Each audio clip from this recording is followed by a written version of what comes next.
Hello ইয়াস, আমি আপনাদের মাঝে চলে আসছি। বাংলাদেশের যে সোনালী আঁশ পাটের যে বর্তমান যে বাজারটা আজকে জানাবো। আজকে তথ্য পেয়েছি বাংলাদেশের অবস্থা যতই ভয়াবহ হোক না কেন, সোনালী আঁশ পাটের বাজারগুলো আমি জানিয়ে থাকি। আজকে আপনাদের মাঝে যা সরাসরি পাটের বেচাকেনা জানাবো। আজকে খুচরা পাট বেচাকেনা হচ্ছে নতুন পাস বাংলাদেশের নতুন পাট বেচাকেনা হচ্ছে যে বাংলাদেশের আজকে ফরিদপুরে বাজারে ৩২০০ টাকা মন নতুন পাট এবং ৩০০০ টাকা মন নতুন পাট, ২৮০০ এরম করে পাটের পুট কোয়ালিটি করে পাট বেচাকেনা হচ্ছে আজকের বাজার।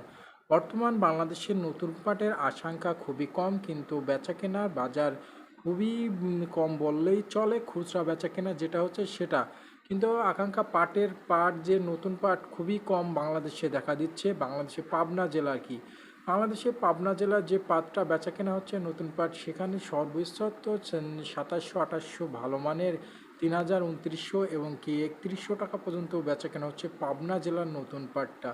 বাংলাদেশের পাবনা জেলার অবস্থা কোথায় আছে পাটগুলো, সেখানে বাংলাদেশের আসলেই পাটের বাজার যদিও বাড়তির আশা করা যাচ্ছে। নতুন পাটের বাজার তারা ভালোই পাচ্ছে গত বছরের চাইতে নতুন পাটের বাজার, কিন্তু পাটে এত পরিমাণ খরচ, কিন্তু পাটে ঘাটতি হয়ে লসও হয়ে যাচ্ছে সাধারণ চাষিরা, একথা জানাচ্ছে। গত বছর পাটের সংখ্যা দেখা যাবে না বাংলাদেশে, একথাও জানাচ্ছে কিছু কিছু চাষিরা। একই কথা চাষিদের যে আমরা পাট বলে কোনো শব্দ থাকবে না, পাট বোনা বাদ দেব গত বছর এবং অন্যান্য ফসল তৈরি করব, একই কথা জানাচ্ছে। বাংলাদেশের যে আজকে জানাবো রংপুর সেখানে পাটের বাজার নতুন পাট বেচা কেনা হচ্ছে ২৮০০ ৩০০০ এর ভিতরেই বেচা কেনা হচ্ছে। ভালো মানের পাটে ভালো দাম, পটের উপর কোয়ালিটি করে পাটের দাম দিচ্ছে। বাংলাদেশের যে সোনালী আঁশ পাট, সেখানে সোনালী আঁশ পাটের ন্যায্য পরিমাণ দাম পাচ্ছে না, একথা জানাচ্ছে সাধারণ চাষিরা।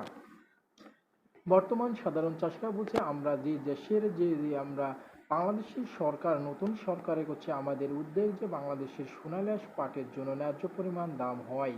বাংলাদেশের সব কিছুর দাম থাকা অবস্থায় কিন্তু বাংলাদেশের সোনালী আঁশ পাটের দাম নাই, একথা জানাচ্ছে সাধারণ চাষিরা। বাংলাদেশের নতুন সরকারের কাছে আবদার যে সোনালী আঁশ পাটের ন্যায্য পরিমাণ দাম জেনে দেয়। যেই জেলায় যেটুক পাটের দাম দেওয়ার দরকার সে জেলায় তারা বিশেষণ করে তারা অবশ্যই জেনে দেয়। এবং সোনালী আঁশ পাটের দাম বড় বড় বিজনেসম্যান ভাইরা কিনতে পারছে না সোনালী আঁশ পাট।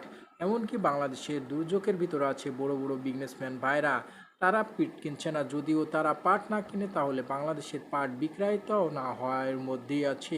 বড় বড় ব্যবসায়িকরা এমন করছে কেন জানেন?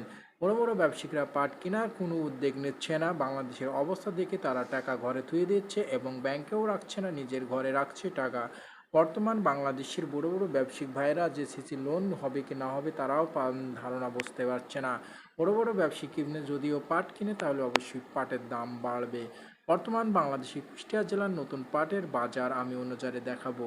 বাংলাদেশে কুষ্টিয়া জেলার যে সোনালী আঁশ পাটের সেখানে খুচরা পাট বেচা কেনা হচ্ছে ভালো মানের পাটটা, খুব নতুন পাট সেটা ২৪০০ টাকা, তারপরে বেচা কেনা হচ্ছে ২২০০ ২৩৫০ এর ভিতরেই পাট বেচা কেনা হচ্ছে। সর্বোচ্চ নতুন পাট ২৪০০ বেচা কেনা হচ্ছে, সেটা ভালো লেভেলের পাট। বর্তমান বাংলাদেশে কুষ্টিয়া জেলার অবস্থা কোথায়? বাংলাদেশের কুষ্টিয়া জেলার পাট নাই বললেই চলে, কিন্তু নাই বললেই চলে, কিন্তু বাংলাদেশে কুষ্টিয়া জেলার সংখ্যা পাটের দাম খুবই কম বললেই চলে। বাংলাদেশের যে কৃষকরা তারা জানাচ্ছে যে বাংলাদেশের যে নতুন সরকার হয়েছে সেটার জন্য পাটের উপরে তারা জন্য একটু উদ্যোগ নেয়। বাংলাদেশের চাষিরা তাদের উপরে একটু উদ্যোগ নিয়ে তারা একটু দাম চাচ্ছে সোনালী আঁশ পাটের। সাধারণ কৃষি ভাইরা দাম চাচ্ছে এবং ব্যবসায়িক ভাইরা বলছে যদিও